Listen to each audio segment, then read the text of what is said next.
Lieutenant Megan Donnelly is one of the 770 women on board the Abraham Lincoln. She is one of the officers who drove the 97,500-ton carrier, as the crew puts it, out of the Persian Gulf through the Strait of Hormuz on February 14th. She says the job is a major challenge. And managing 15-20 people on the bridge at a time, and it's my job to manage all of them for the captain so that he doesn't have to, he can focus on the big picture. Lieutenant Donnelly, Chief Warrant Officer Oscar Tharp has the deck. Lieutenant Donnelly is a graduate of the U.S. Naval Academy. She's trained as a Navy pilot, but is serving as a bridge officer as part of her career rotation. She has also won a Navy-wide award for her leadership, the first woman on her ship to earn the honor. Lieutenant Nicole Rosales is the ship's only female physician. She says being in the Navy has been very rewarding.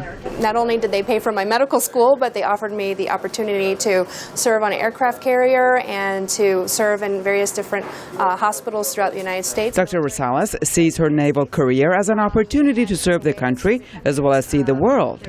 She also welcomes the Defense Department's announcement about opening more job opportunities for women because she believes the Navy needs more of a female perspective. The Lincoln's enlisted women have their own reasons for joining.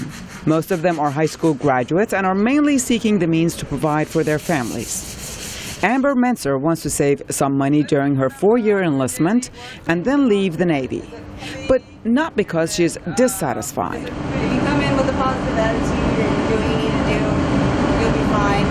So I don't have a problem with the workloads or anything. Everybody gets treated pretty equally. Menser wants to go to college after she leaves the Navy.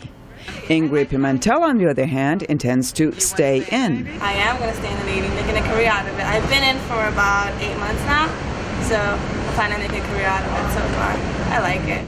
These 4 women had no major complaints about gender discrimination.